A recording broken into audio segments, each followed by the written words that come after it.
Hallelujah. Just wanted to take a moment to touch base on a couple of things this morning. Today is our first movie day at 4 o'clock. Let me ask, how many think they can make it back for that? Okay. Maybe we won't have our first movie day today. All right. Well, we won't because it's cold out. I was thinking about that. It's only going to get up to 12. That's that thing for pulling kids out again today. But here's what we're going to watch next month. February 9th. Mark your calendar. Mark your book. Put a little highlight in your book on page 13. It says February 9th. On that day is also a quickening. So someone or some of you that preach, which is everybody in this building, you might want to mark that as a very special day. Okay. But here's the movie we're going to show. Debbie and I watched this on TV the other day. It's called Same Kind of Different as Me. It is an excellent movie. And it's really all about what we're doing this year. All right, so I'm going to mandate everybody be here for this. That went over like a lead balloon. February 9th, 4 o'clock, we're going to watch this movie. It's an excellent movie. Today is sort of chilly out. I thought about that when we woke up. It was only 3 degrees out there right now, so we'll keep everybody warm. And I know that there's football on today, so that probably took a couple of people out of the February 9th. Is that Super Bowl? That's too bad. Super Bowl's on Mondays, isn't it? It's on Sunday? Well, if February 9th is Super Bowl, that's too bad. They have to take a second place, record it. Hit record. The Bears aren't in it. The Colts aren't in it, so that sort of knocks out all of our teams, right? No. The Cowboys aren't in it. Cowboys, are they still playing football? I don't think so. But anyway, February 9th, mark it. We're going to watch. It's an exit. It's a good movie to kick off what? Yeah, I think that's the second Sunday, yeah. Anyway, I believe it's the second Sunday. No, today would have been the third. I don't know. But anyway, it's February 9th. It's in your book. Oh, I want that. Also, open up your books. Who has your books?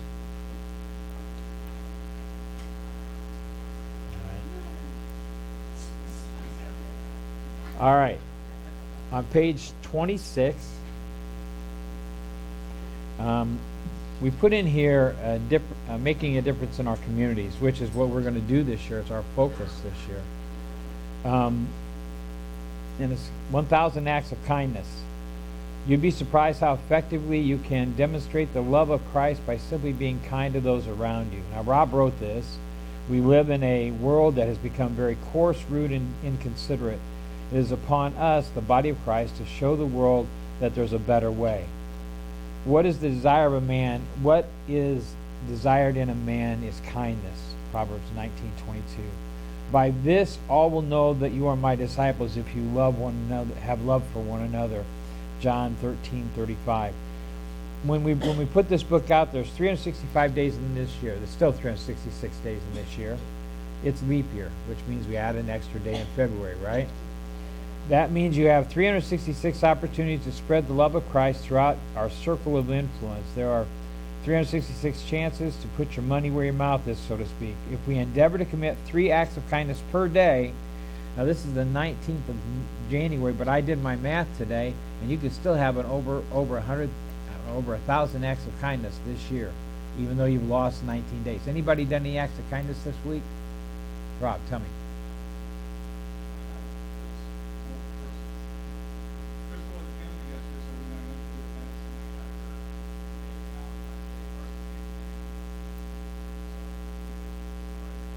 There you go. There you go. Anybody else?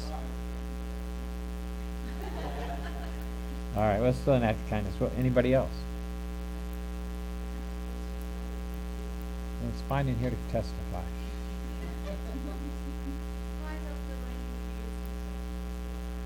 Okay, good. Good. All right, so there's some examples for you if you're going blank. What kind of kindness can I deliver? You can do it at home, you can do it with your family, or you can do it out in public, right? And they both speak volumes. He goes on to say this, Then we will reach over 1,000 by the end of the year with room to spare. No act is too small, even if it's a little box of candy, right? Or no act is too big. If you, like Hank goes out and tells somebody how the dishes is out, don't worry about it. Not do that. He's not in here. He's not going to charge. But actually, Hank does a whole lot of acts of kindness in his business. I know he does, and I know he does. I know he's done it for you. Not charging you extra rates or whatever. What we're doing is creating a lifestyle of kindness within ourselves that will provide to the world what we say we are. Also, we are sowing seeds of kindness into the world that has been reaping the exact opposite for a long time. Seed time and harvest demands that we sow kindness, we will also reap it. So the more you sow it, the more you reap it, right? Amen. I know that we're a kind church. I know we're a loving body of people, but it's just this is year where we're going to be needing it out there. Amen. Where you're going to be spreading it out there. Doing something at a store for somebody is important. It's important for us all to be about the things of God, be about the Father's business, as it were. That's just for Rob, just being about the Father's business. All right, turn with me over to next Sunday, Pastor Jim and Elizabeth will be with us. They're coming in town. Mindy has thrown a surprise party for Aaron. I think he would probably just rather be home, but he's having a surprise party for him. She's doing it for him, and so Pastor Jim and Elizabeth are coming up for that. And so since he was going to be in town, taking up my space at my house, I thought I'd make him preach. So anyway, so he'll be preaching next Sunday morning, which really means that I've only preached on one Sunday this month. So I'm getting back to it, getting back into the swing. I was telling Debbie, I think it was yesterday, I said, I feel that I'm still trying to catch up. I'm still trying to catch my stride. I came into this year when I planned this book, when I planned what was going to happen in 2020, I came at it with great expectations. That's the title of my message today, actually, Great Expectations. Because we live a life of expectancy, don't we? I mean, all of us know that the report that's going to come back in February on Rob, we have expectations, right? Cancer-free, it's gone. That's our expectation. So that's been their expectation all year long. And so we're expecting that. This baby, this little 2-year-old Briggs, when you have a child, the last thing that you want to happen is for that child to have some kind of disease, for that child to have something going on in them. As any parent, it's tough on us.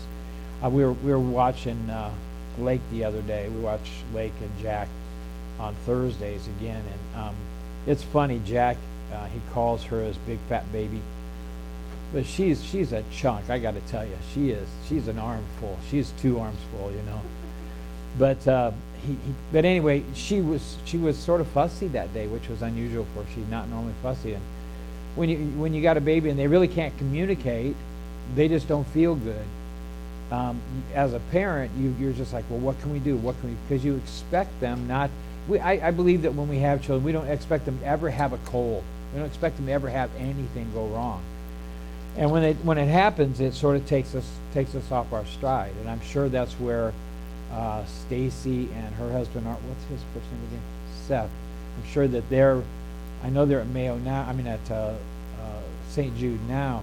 But I'm sure that's really, you can tell I saw a video of them and they talked, and he's a big guy and he's a strong guy and he has all the right words to say, but I could tell on Stacy's face that there's that troubled look on any mom's face, and so it's that expectation. They expect him to be, grown, expect him to grow. It doesn't matter what age your children are, you expect them to, you expect to predecease them, you expect them to be around it. I'm always reminded, when I think about that journey, I think about Joanne. You guys remember Joanne, right? One of the funniest people I have ever met in my life. Loved life, just joyful. She was so funny that I remember, I love hearing the story when you went down to Joyce Meyer conference and all the women are in one room and she comes in and jumps on the bed, and because she had some sort of silk pajamas on, she slid right off and hit the floor. But that's the way she was. I can remember when we changed up the time frame, when we were going to have service, went from 10 o'clock to 9 o'clock, and I get done to it, she said, well, why would you do that? Just popped out. It was funny. Why would you do that? But I watched her as, first her son Randy, the youngest son, passed away unexpectedly.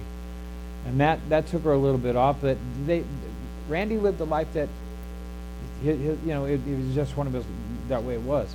But when Mike passed away, I saw something change in Joanne. I saw it started the day of the funeral. And I saw it, and you did too. You watched her as she declined. You watched her as her joy faded. And what I think in her mind was, I have one son left, and I'm not going to let him go before me. That's how I feel that was. And because she had expectations when she birthed those 3 boys, and she raised those 3 boys, they would be a certain age. And so I think that Joanne just sort of said, I'm done. I'm out of here. I want to go home. I want to be with God. I want to be with my husband. I want to be with my sons.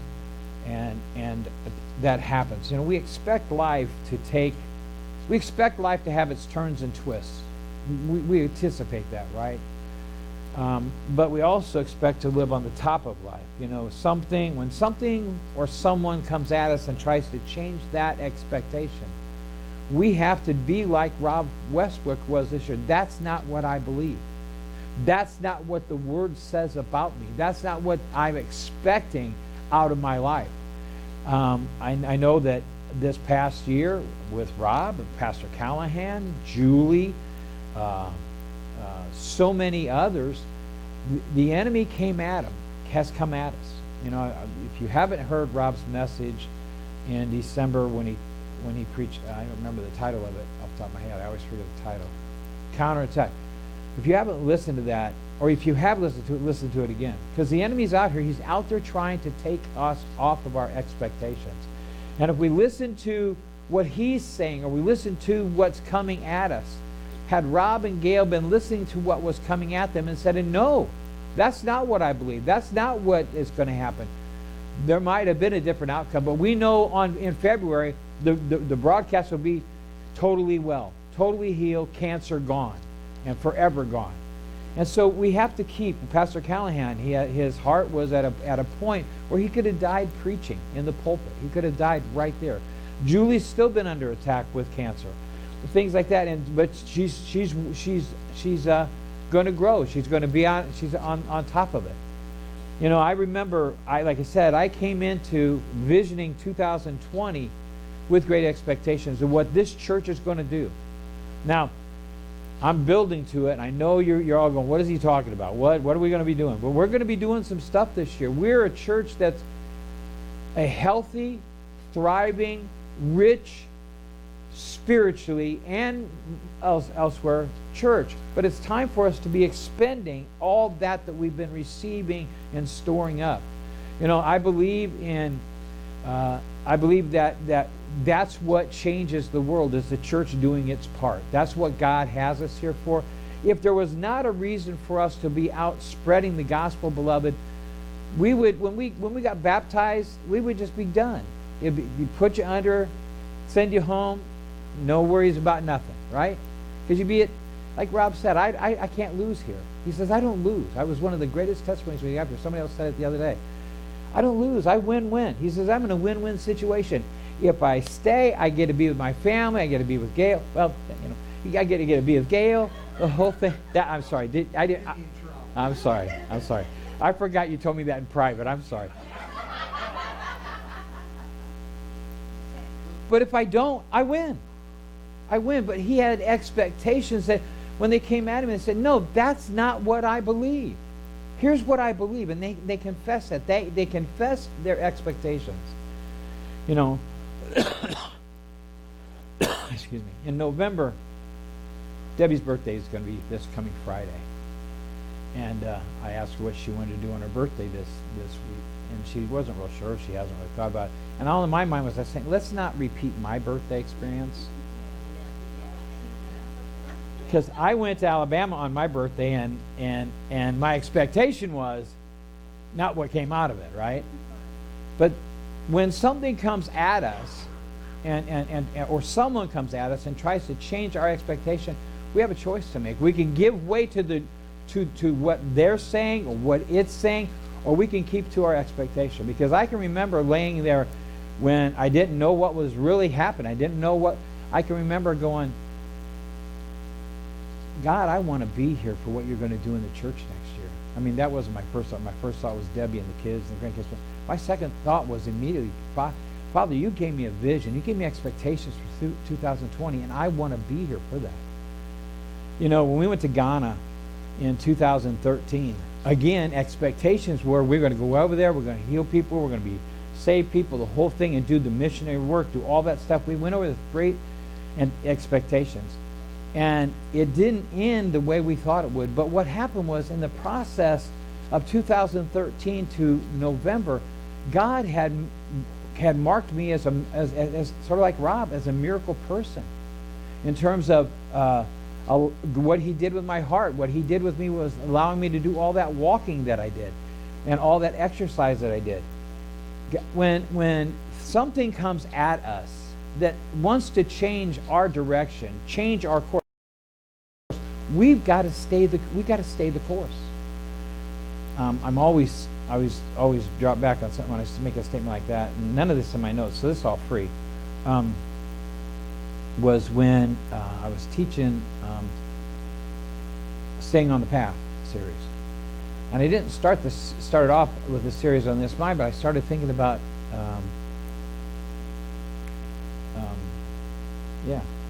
Wizard of Oz. I started thinking about Dorothy as she's walking along that golden. The Munchkins told her, "Follow the yellow brick road. Follow the yellow brick road." And so they started singing it. I hear it in my head right now. I'm not going to sing it, but I'll spare you all and not sing the song. But she started out, if you think about it, where she says, "Follow the yellow brick road." She started at the very smallest spot and just wound around till she got on the wider road. It got wider, didn't it? But along that path, everything she had need of, the rider, I started to say God, the rider put along her path. She didn't have to get off the path for any of that, really. Matter of fact, when she got off the path with probably apples, she got off the path and they just started throwing stuff at her. Remember that? But the biggest problem was when she saw her goal, and I could get there faster by going this direction. Now they told her, stay and follow the yellow brick road, which led her all the way to the Emerald City. She got off track because she saw something different and quicker. Beloved, we have to stay on our path. We have to stay on our expectations, stay on our course. Turn me over to 2 Peter chapter 1. And we're going to look at verses 2 through 4. And that reads, grace and peace be multiplied to you in the knowledge of God and of Jesus Christ, of Jesus our Lord, as His divine power is given to us all things that pertain to life and godliness. Now, if we just stopped right there, that's enough. He's given us everything that we have need of for life and godliness. Everything we have need of is here. Everything that we have need of is planted in us already. All of us in this building, beloved, have the ability to do everything that God's laid out for us this year. Now, whether we do it is going to be our choice. The expectations. Now, I said earlier that I feel like I'm just still trying to catch up. Some of the things that have come really so rapidly has like, already? Because I've been behind by not being in the pulpit. I've been behind by not being on top of it. I'm getting better at it all the time. Now, another thing I need to make note of is the Watershed Conference dates have been changed. Now, I've already put it on our Facebook page. I put it on my Facebook page. It's the 26th, 27th, and 28th of February instead of in 2 weeks. And we're going to be at the Avani's Dome in Pekin. The first night is going to be Pastor Tim and Pastor Vicky. The second night will be Pastor Mark Utek. I don't know if any of you know him. He's an old friend of ours. And Rob. Excuse me. And then the last night will be Pastor Mike and myself. Pastor Chuck is unable to be in it this year. His wife has been battling a lot physically, and so we need to keep Annette. She needs to be added to our list, Debbie. Annette, because she's going through. She's got to have some scans, more scans done. They don't even know exactly what it all is right now, what's going on, but he's just going through so much. I say, you know what, Pastor Chuck, just set out this time. Next year we'll get you back in when things are calmed down a little bit for him. But anyways, mark that in your calendars, the 26th, 27th, 28th, 7 o'clock each night, be out by 9. So just come and be a part of that. Anyway, he goes on to say this, through the knowledge of him who called us by glory and virtue, by which have been given to us exceedingly great and precious promises, that through these you may be partakers of the divine nature. Now think about that.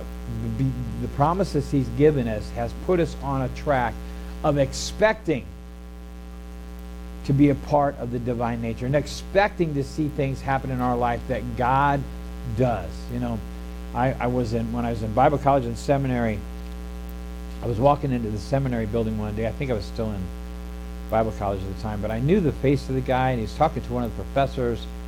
He says, "I've got I've got my master's thesis all ready. I'm going to do it on Kenneth Hagin, why he's so wrong or whatever." As long as I'm thinking, he just went, and I could hear him say all these bad things about Kenneth. I said, first off, the word says, do not, in my words, do not put down a brother in the Lord. Do not do that. When we have somebody that we know that's a Christian, that we know they've lived a life of Christ, but they're struggling, we're not supposed to put them down, beloved. We're supposed to be lifting them up. We're supposed to be edifying. But it's also you don't, when a man or woman's called of God to be in the ministry, it's not supposed to try to undercut them. There's a lot of them out that are not doing good, but our job is not to try to make them sound worse.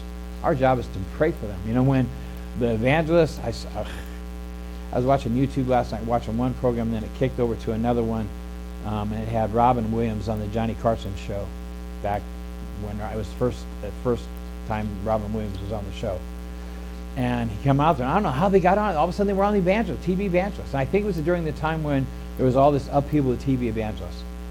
You know, whether they were right or wrong, we're not supposed to disparage them. We're supposed to be edifying them. Now, whether you receive from them or not, that's a whole other issue, you know. But the key is you're not supposed to be bad-mouthing them. In my verbiage, you're not supposed to be bad-mouthing them. But there's a lot of them out there that cause that. There's a guy on there, we'll name his name, he gets on there, and the guy just looks fake. He looks fake. He's been on TV a long time, and he's always on these offshoot channels late at night, but I've caught him a couple times.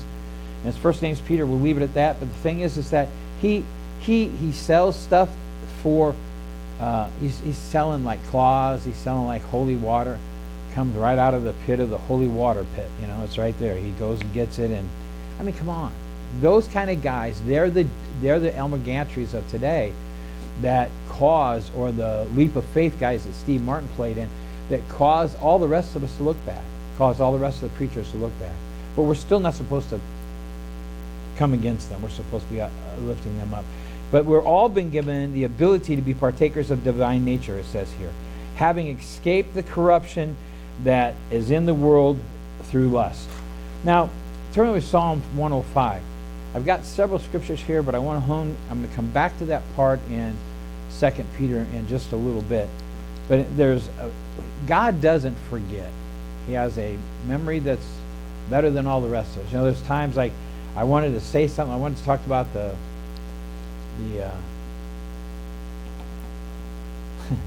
Watershed Awakening, and I didn't write it down. I thought, oh, what was that? I couldn't remember what it was. I wrote down some other things, but I forgot that. Well, I got up here, then I remembered it. But a lot of times I'll be driving along, and I work my memory every day. I work it, especially when it comes to Deb and I. I want to remember all these things in our life. Now, she doesn't work it as well.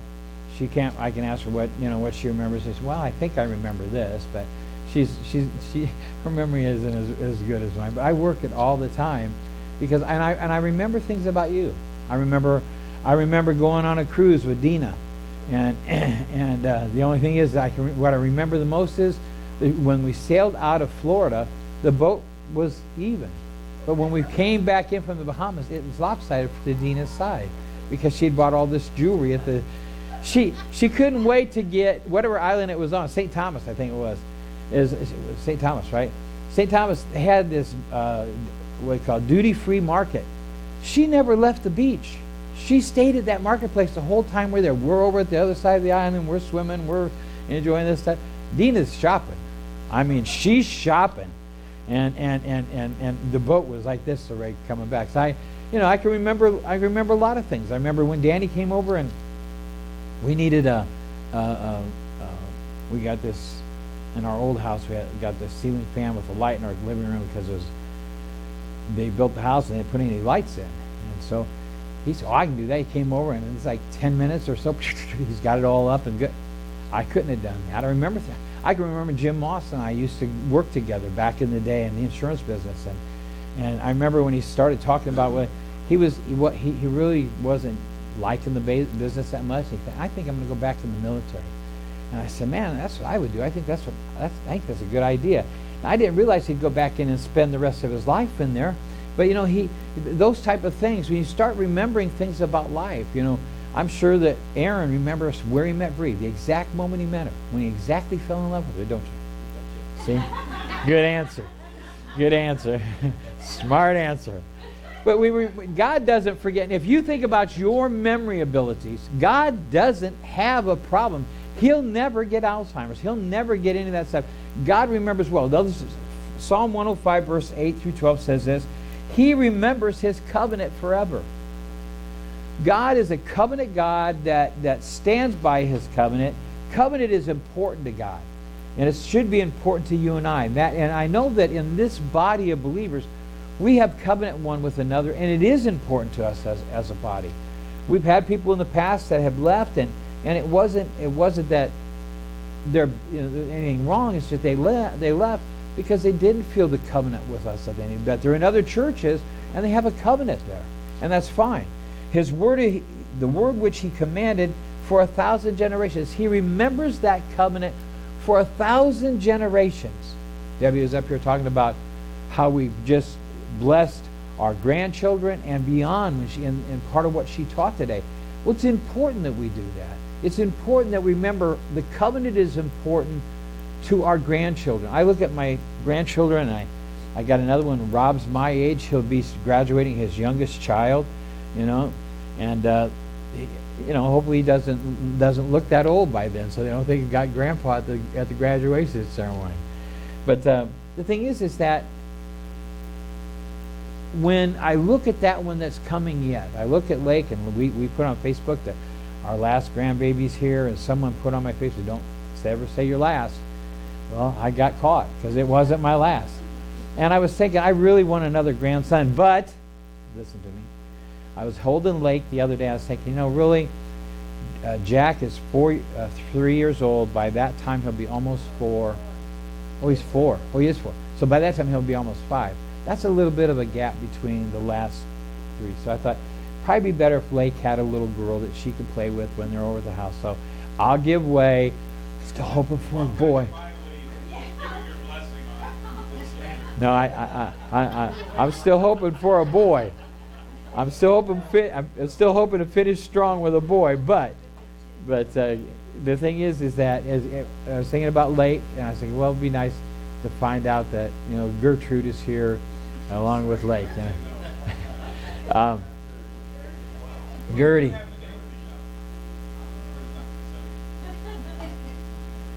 So he goes on. He says the covenant which He made. He says for 1,000 generations, the covenant that He made with Abraham and His oath to Isaac, and confirmed it to Jacob for a statute. What's a statute? It's a law, isn't it? It's a rule. It's something that we live in. We live by statutes in this. We don't call them statutes in our time, but the laws of our land are statutes that we affirm, that keep us going in a certain direction. To Israel as an everlasting covenant, saying, "To you I will give the land of Canaan as an allotment for your inheritance." When they were few in number, indeed very few, and strangers in it. He promised them the land they live in today. God said, "This is your land." And the world that keeps trying to come at them or against them because of that land, doesn't understand God's promise or covenant to the people of Israel. 105 verses 42 and 45 says this, "For he remembered his holy promise, and Abraham his servant. He brought out his people with joy, his chosen ones with gladness." Now, I know that Gail got sort of teary-eyed when she talked about February, but they're coming out of this with joy and gladness. They're coming out of this journey they've been on with rejoicing and joy. And you can tell what they're teaching, what she's teaching in base, they've been living that promise. They've been living the promise that God gave them. He gave them the lands of the Gentiles, and they inherited the labor of the nations, and that they might observe his statutes and keep his laws. Praise the Lord. It says, so our job is to observe. Our job is to observe the things of God, to keep his statutes, to keep to his laws. That's our responsibility. Part of those laws are things that we don't necessarily like doing. I believe there is a law for us to fast. I think we probably should fast more than we do. We usually just pick a part of January to kick off the year. Sometimes we'll pick it. Sometimes we'll do. I do remember our 50-day fast we did between Easter and Pentecost, but that was an important fast. It was an important time, and it was something that we all gained something out of. The key is that I believe that it is a law. I believe it is a statute of God for us to tithe and to sow seed. I believe that's an important part of the journey that we have. I believe it's important. I believe it's important that we show kindness. I believe it is a law. You can say, well, I don't want to live by laws. I want to live under grace. You do live under grace. You don't have to do them. It's sort of like my mom, when she drives, she lives under grace. She doesn't drive the speed limit. She's always over it. And she's lived by grace because she doesn't get any tickets. Why? I don't know. But that's good point. Good point. But it's a law to drive 55, and she drives 75. But I mean, it's okay, right? I mean, it's grace, right? The thing is that there's laws there for us, that there's commands there for us, but we still live by grace because we have a right to not do them or do them. We have a right to, well, I don't feel like doing that today, God. I'm just going to go about my way. I mean, and the thing is that he doesn't change. He remembers his promises. He remembers his covenant. And he remembers that, think about what he did with Israel. He promised Israel that land. But they were disobedient all the time. They're so disobedient they served other gods at times. It cost them at times from God, but he finally says, you know what? I'm going to trust them to come back. And what they've done is they've come back to him. Now, they haven't totally come back because they haven't received Jesus Christ as their Savior yet. But that day is coming. That opportunity is there. The key is that he opened up the door for you and I during this time of vacancy of theirs. Now, his divine power, out of 2 Peter, it says, his divine power has given to us all the things that pertain to life and godliness. Everything we have need of to live a godly life is already there. It's already for us. He says his divine power is given to us all things. Not some things, not a couple of things, but everything we have need of. So when we talk about this year going out and working the neighborhoods, or we talk about you going to Kroger and turning around and saying, hey, Jesus loves you, or Pastor Mike said, every time he got out in California, somebody was saying, do you need to know Jesus? Hey, God loves you. Those things, I mean, maybe we're not all shouters. I'm not going to go out and shout in the corners or anything, but I mean, there's times for us to really start picking up our game of because he's already given us the power to do it. He's already given us the ability to do it. He's given us the ability to be his kind work upon this land. You have a chance to do actually 1,041 acts of kindness this year yet. And it's important for us to get a hold of that. 2 Corinthians chapter 9, verses 8 through 10 says this. Excuse me. And God is able to make all grace abound toward you. Stop right there. He has the ability. He's able. And the word says God is able. What does that mean? What does that mean, darling? Okay, what's able mean, Dina? It can. What's able mean, Sue? Okay. Ability, thank you. What's able, Rob? What's that mean? You. The ability's there, right? You know, like, I'm able to drive my car. Why? Because I have the keys. I can start it. I know how to drive it. I have a driver's license. I'm able to go to the gun range and shoot my gun. Why? Because I have a gun. I have the ability to do it. I'm able to read this book. Why? Because I can see, right? And I'm able to comprehend what I'm reading. Why? Because I learned how to read. I learned what words are about. The ability's in me for all this. So he's saying, so God is able to make all grace abound to me. So he is able to allow me to live at a level of grace that I can't live at myself. He's given me the ability. He says he's able to make all of grace abound to you, that you, always having all sufficiency in all things, may have an abundance for every what? Every good work. Jeff is good at being an engineer. How do I know that? Because he's an engineer all the time. He thinks things through. That's not. I'm not putting him down. I wish I was that smart to be an engineer like him. And well, I don't want to be like Pastor Jack. But you know, the thing is, those guys have a certain way of looking at life. There is a answer to every problem, and they'll find it. It may take them a little while at times, but they'll find. Pastor Jack is one of those guys that I've never seen him where anything stumped him. I really haven't. I believe that way about Jeff. I've listened to Jeff for his age, and I'm thinking there's a lot of things in there that he knows. Why? Why? Because he's got the ability. He's been given grace to have that may have an abundance to every good work. What does that mean for you and I? Aaron, what's that mean for you and I as a just take it out of our workplace and let's put it into a spot of walking as a Christian. What's that mean? To have an abundance to every good work.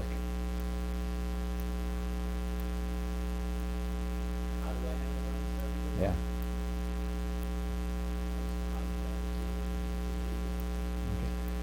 Okay. He's leaving because he thinks I'm going to ask him next. We'll wait till he gets back. I'll ask him a harder question. Sarah, what does it mean? Abundance to every good work.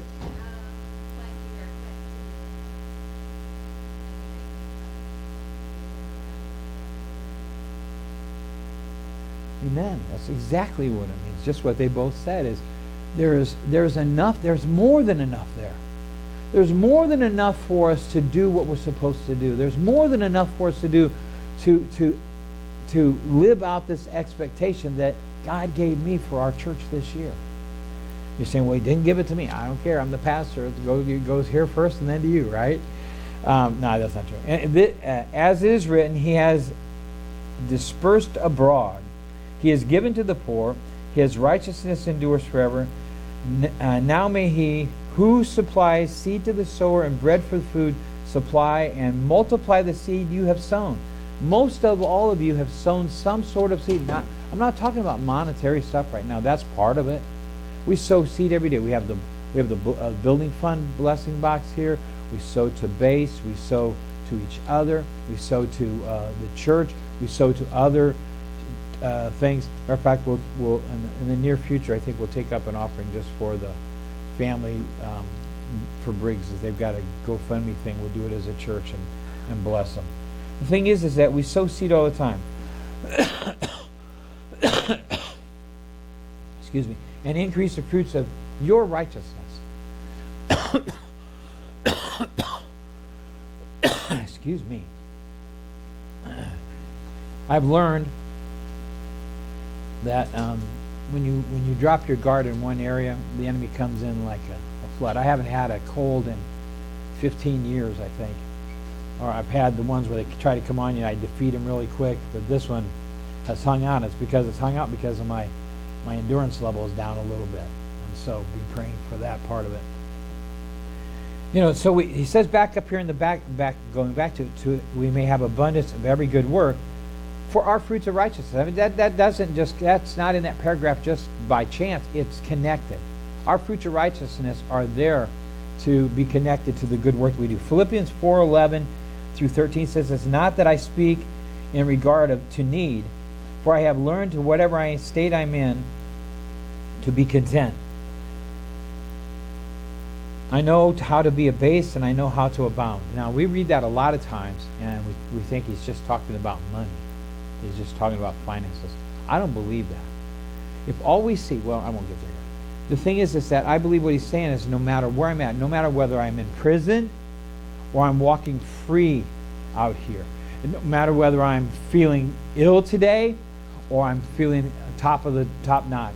He says, whatever place I'm in, I've learned to be content. Why? Because God is there with me. God's with me in that, in every aspect. The thing about, I know that was probably with Rob, but I'll just speak for myself, but with Rob and Gail, I'm sure that it was this way this last year, is every time they started to get discouraged, one of them realized, hey, God's with us here. God's on this with us.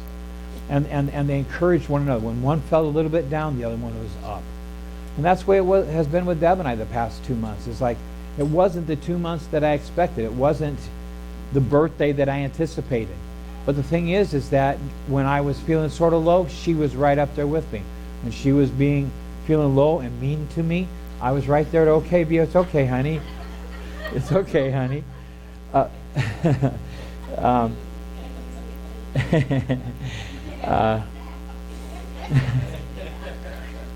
If I'd have done what she told me to do, I wouldn't be in this condition. That's what she said. If you'd have done what I told you to do. And then she'll team up with my daughter. You know, we'll be over there, and out of nowhere, we've been fighting. We haven't been fighting. And what I'm thinking, I'm looking at her like, what? And Mindy will go, what have you been fighting about? Well, if he'd have been doing what I told him to do, it's like, oh my gosh, now Mindy's on her team. I'm just looking for one person to be on Team Bob. That's all I want, just one. Anyway. Yeah, thank you. That's my guy. I knew he'd be right there for me.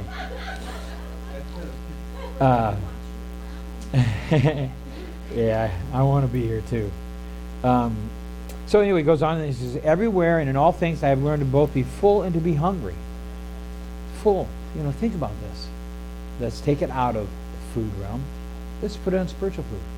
I've learned how to go to a church, go to Bible study, and come away just feeling like I've just ate a full meal, and I'm just full. I'm full. I can't wait for it to be at work in my life. I can't wait to share it. And then there's times where I can't wait to get to church. That's being hungry. I can't wait for church Sunday morning. I can't wait for Thursday night Bible study. I can't wait for the time where I get to have women's group. I'm hungry after the Word. I can't wait to get in my private time this morning, today. Why? Because I'm hungry after the things of God. It's good to be full of the things of God, but it's also good to be hungry. The more hungry you stay, the stronger you become. You know, so he says, I've learned to be both full and hungry, to both abound and to suffer need. I can do all things through Christ, and he follows up, I can do all things through Christ who strengthens me. We use that quote a lot. You hear people say, I can do all, and you see them on the walls, and we use it. It's popular. I had someone say, well, do you want to go what was before it? Yeah, I do, because I want to be full, and I want to be hungry. I want to be abased. I want to abound. I want those things in my life. Why? Because on both sides of that, it makes me a better believer. It makes me a stronger Christian. It's in marriage. You know, if you think about the vows that we say in marriage, for better or for worse, for richer, and this is the first thing you're saying to one another to start your life together, richer or poorer, in sickness and health. And none of us want that bottom rung of that going on in our lives. We don't want to be for worse. We don't want to be sicker. We don't want to be poor. We want the top rung. But in a good marriage, you hit all sides of that encounter. Why? Because it makes the marriage stronger. When you're sick, the other one's there to help you. When you're poor, you both are sort of standing up saying, we can get through this. We're no problem. We've been poor. We know what it's like to live off of second-day baked goods from the bakery and pasta. That's where I gained all my weight. It's not a fun place to be. And I'd quit smoking at the same time. So not only did the weight come on, I had no way to get it off either. And the thing is, it's like we've been to where... Let me back up. So what's the first part of the vow? Better or worse, right? We've been in worse. We've been worse. It was her fault, I have to tell you. I mean, you know my stories. I probably told all my stories. But the thing is, there was a rough time in our first 6 years of marriage. I excused the fact that the first 4 years we only lived together, a year and a half, because of the military. So we had time to pick up for the bad times. Because we were in Texas, it was good. Just the two of us. No family, no friends. We developed a couple of friends down there. But the thing is, it was just us. And then when Rob came along, it was just the three of us. And it was so good. It was so fun. I don't know that I don't remember ever fighting. I don't remember any. I remember going to bed dreaming about with expectations of what the future was going to be like. When we'd lay in bed and she's big and pregnant with Rob. I can remember that. I remember what it was like when we had that baby boy. I can remember what it was like. But then a couple of years later, I about threw it all away. Because I lost sight of what God had really put in my heart for family. So I want to live through being abased. I want to abound. I want to be full. I want to be hungry. I want to suffer need. I want those things in my life, because then I know for sure the last phrase is correct. I can do all things through Christ who strengthens me. There's not one thing that I can't do. I have to give myself a shot 3 times a day, 4 times, counting the last one of the night. I don't like needles. I don't care if I wear tattoos. I don't like needles. The good part is that little bitty insulin needle doesn't hurt. It's not a big deal. What I hate the most is sticking my finger or something every day to draw the blood. That I get up every day and go, I don't want to do that this morning. Please, God, don't make me do it. Debbie goes, get up, you're burning daylight. Oh, come on, Deb, it's only 5 in the morning.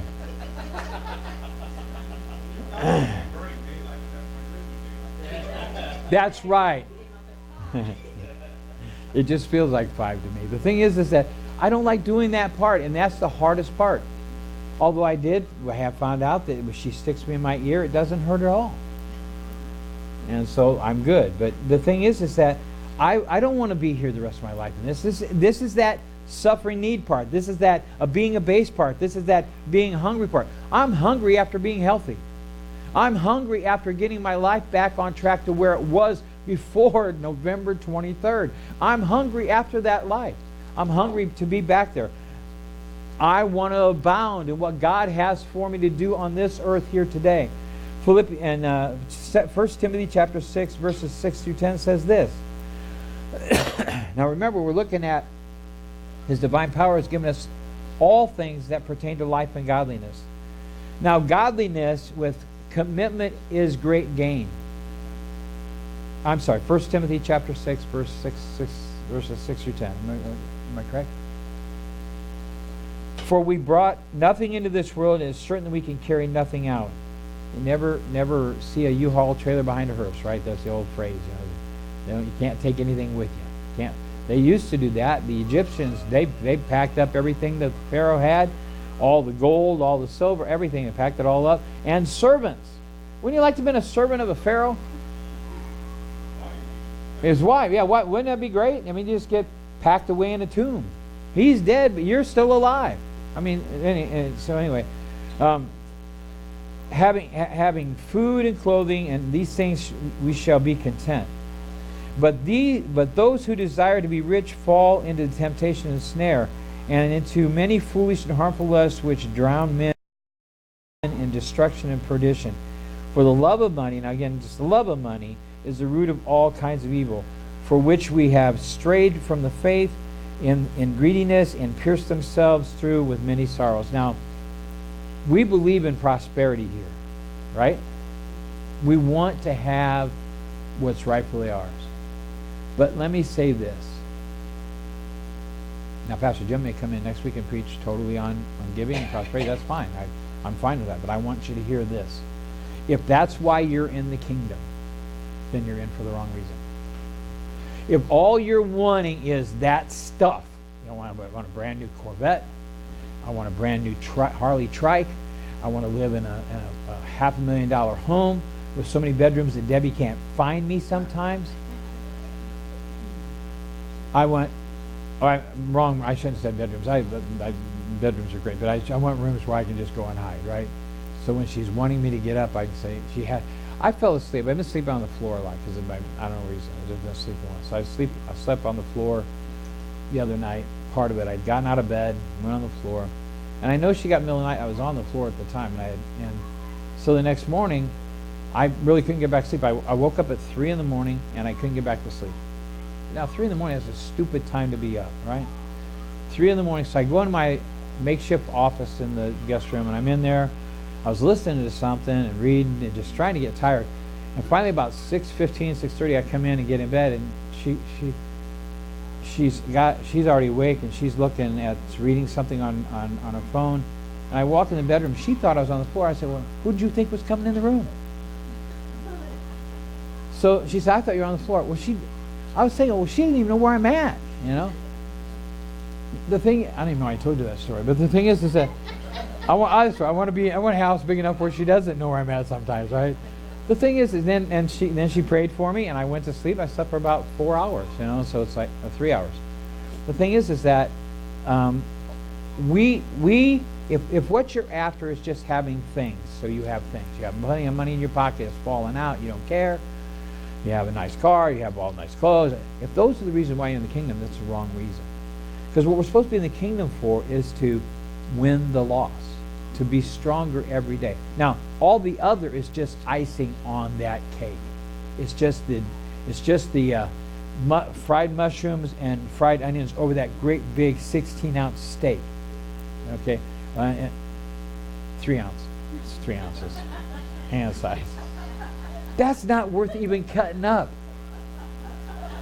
That's one bite. Take it all away. The thing is that if that's the thing is if that's what all the other stuff, that's what it is. Because the real meat of our walk with God is to be about doing the things of God, being about winning the lost, about doing the things that God's left us here to do. Now, if we go back again to that 2 Peter part, we don't have to go in there and board. It says that by which we have been given exceedingly great and precious promises, that through these you may be partakers of the divine nature. And He's given us promises for a reason. He's given us those promises that we might walk with Him in a way that the world can't walk. John chapter 1 verses 12 through 14 says this, but as many receive Him, to them He gave the right to become children of God. I love being a child of God. There's no greater honor that I have than being a child of God. Well, I mean, I've always been honored to be her husband, but the thing is that nothing supersedes my ability to be a child of God. Nothing supersedes that. And like Rob Westbrook, if in November in Alabama I had not come back here on my own 2 feet, I don't lose. I don't lose whether I live or go to heaven. I don't lose. Now, my preference is still to be here because there's still stuff to do. So my preference is to get healthy, like Rob Westbrook, to get healthier and to do more and to live for God at a new level. That's one of the things that's come out of this event with me, is to live at a level I've not lived at before. Am I there yet? No, I'm not. But I'm after that course because I want to be at a new level. But he goes on to say, to those who believe in His name, who were born not of blood, nor of the will of flesh, nor of the will of man, but of God. You and I were all born of God. All of us were reborn into a level, into a life that cannot be taken. Nothing can take it away from us. And the Word became flesh and dwelt among us, and we beheld His glory, and the glory of the only begotten of the Father, full of grace and truth. Philippians chapter 4, verses 19 through 20 says this, and my God shall supply what? All your need according to His riches in glory in Christ Jesus. He's not just talking about things. He's talking about all your need. What is your need? Vince's vision this year. Did you read it? I'm going to read it to you if you've not read it. Now, if you've not read these, you're shortchanging yourself. But I want to read it. I'm going to read it because you put it out and you published it, so I'm going to read it. He says this, to travel to other cities, states, and countries, can't do it on Sundays, now listen, with my wife, preaching and teaching and walking in the gospel, with my wife. Is Vince married today? No, but that's what he's after. That's what he's believing for. He's believing for a wife that will do those things with him Why? And the thing is, it says that's his riches and glory. That's part of that. That's what it's talking about here. Having everything you have desire of being met. That's why the vision board is important for us to see. That's why reading the visions in the book are important. He goes on to say this, the good news of the blessing and the favor of God and of prosperity and health in our lives for these others.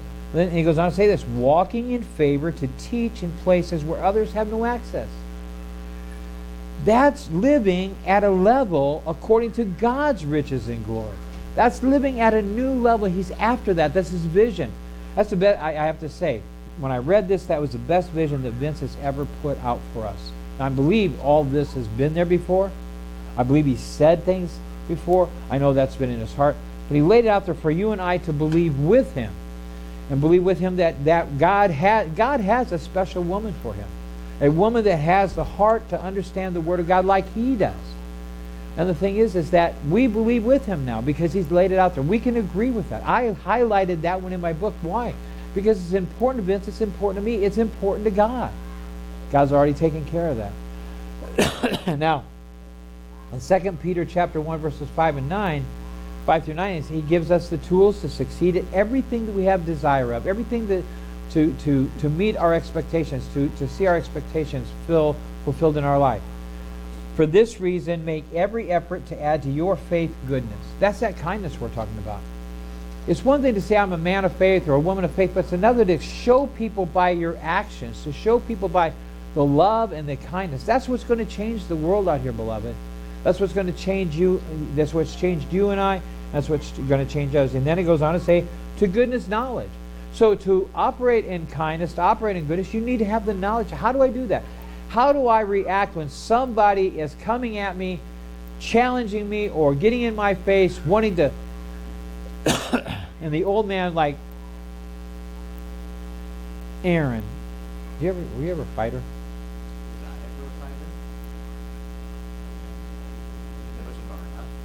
What does it take somebody for you actually go, that's it, man? Okay, good. Now, on the other hand, all I have to do is ask Rob, and I know that's different. I can remember my sons coming home one night, and they're talking about having gotten in this great big brawl. Now, they always had their cousin with them, Chris. You've seen Chris, right? He's a mountain of a man. Zach, I can tell you this, that Zach was getting close to fight Chris right there next to him. You know, because that's the way Zach, that was the way he, how does Kim put it?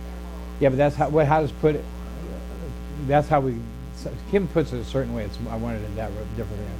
That's how he rolls. That's exactly right. That's how Zach would, when he was in grade school and Rob was in high school, Zach would pick on kids older than him and they say, hey, my brother can beat you up. Rob was put in so many fights or put in potential fights just because his younger brothers said, my brother beat you up. Yeah. Zach was just a little scrawny kid. He just challenged people all the time. The thing is that I've never been a fighter. But the thing is my knowledge was somebody always gets hurt in a fight. I wore glasses since the 4th grade, and I figured I broke them on my own enough. I didn't need somebody punching me in the face and breaking them again. You know? And so the thing is that when we come after the things of God, and we have the knowledge to stand up for the things of God without getting angry, without getting in a position where we're going to fight, all of a sudden we have the ability to become winners. We have the ability to succeed. And to knowledge, self-control. Isn't that funny?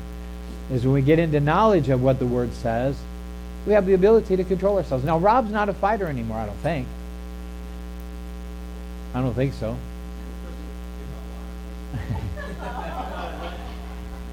But my guess is he doesn't say nothing there either. That'd be my guess. It was funny because for any of you that were at the wedding, her vows were, and I will never obey you. And I believed her. I hope he did. But the thing is that but when you get the knowledge, there's an ability to control what rises up in you and wants to lash out or do something different. We have the ability because we have self-control gives perseverance. All of a sudden now we have the ability to stay the course. We have the ability to stay on the path. Why? Because we have a knowledge of where the path is taking us. We have a knowledge and understanding that God has prepared us, given us tools to succeed, and these are the tools we have to succeed with. He goes on to say this, perseverance to godliness, because the more we stay the course, the more godlike we become. That was one of the biggest deals in where I went to school and Bible college and seminary was, I think it was one of the Word of Faith preachers would teach that we're gods. That's what the Bible says. It says we're with little g's, we're gods. We're to be like God. We're created in His image. We have the same ability He has. That puts us at a level that's different than the angels, isn't it? Some Christians revere angels. I don't. They are servants of God. There are servants. Now, in Rob's case, they're probably going to come up and smack him upside the head when he gets to heaven and say, why did you do this? Why didn't you do that? The thing is that we have the ability to get from perseverance to godliness to brotherly kindness. So there's our kindness again. When we're walking at a level in God, when we're walking at a level in our godliness, kindness is on automatic. When I asked Aaron that, I'm thinking, I'm asking the wrong guy, because this guy is one of the most peaceful people I think I've ever met. Now, I figured there's an underlying current, but I figured the current was Bree. So it's the thing is that he's a peaceful guy. He's one of those guys that probably takes him a while. I know that in our lifetime together, Debbie's seen me mad twice, angry, fighting angry. And they were both with my brother. And you can plug your ears, but they both with my brother. And the one time we were at my parents' house, we'd gotten off work early, and my dad told Steve to go to bed. He had a TV in his room. He only had 3 channels at a time anyway. Everything was coming off the air anyway. But Steve decided he wanted to stay downstairs with us. And finally, I'd had enough. I said, go upstairs. Dad said to go to bed. He said, he just kept going on. And finally, I had enough. I was done. And I got up, and it caught him off guard. Usually, he was the one catching me off guard. He'd punch me, he'd just come over and punch me out and stuff like that. He's fast and strong, and I didn't like fighting. I was done that night. I was just done. And so I got up and I went over and boom, boom, boom, boom, and my dad heard it. Now I'm in trouble. I'm thinking I'm in trouble. Now I'm dead, and Debbie's here. I said, get up, we're leaving. My dad hits the basement. He said, Steve, get upstairs. I told you. Dad didn't say nothing to me. I said, oh, I'm good. Let's go. Well, I'm still good. Let's go. You know? The thing is that it takes a lot when you're walking at a level in God that we have the ability to live at, to take you out of the kindness realm, to take you out and put you in a position where you're that angry. And to brotherly kindness, love. I want us all to walk in love. I want this to be called a fellowship of love. I want us to, when we're out there ministering this year, wherever we're at, whether we're at base, whether we're at the roller rink, whether we're at the grocery store, whether we're at a conference, whether we're at school, whether we're at work, wherever we're at, I want people to know the love of God that I know that's in you. That it just automatically pours out. Why? Because God's given us that ability for success. He's given us the ability to achieve everything He has given me that I have expectations for you. For if you possess these qualities in increasing measure, in other words, it doesn't stop. You don't arrive and say, I've arrived, I'm good to go. No, you continue to live at it. You continue to grow them. You continue to nurture them. He says, they will keep you from being ineffective and unproductive in your knowledge of our Lord Jesus Christ. In other words, when you live at these points of success that He's given us, these keys to success, we increase. When we increase them, they'll keep us from being ineffective and unproductive. We have to have a year of production this year, beloved. We have to make this a year that we are called. We're called. You and I are called. You and I have been given a command by Jesus Christ in the Bible that says, go into all the world. What is all the world? It's not Ghana. It's not Africa. It's not China. Although some of us may get there, it's all about where you're at. Go into all your world and preach the gospel and share the love of Christ with everybody that's around you. That's our goal this year, beloved. And as we get further into this, as we get more into it, that's where we're headed. And I know one thing: when we finish out this year, we're going to be able to stand around. When He asks you, well, how are you blessed and highly favored? or Jeff says, how are you blessed and highly favored this week? Everybody's going to go, I got to talk to this person. I saw this person. I prayed for this person. I saw this one get baptized in the Holy Spirit. I saw all this.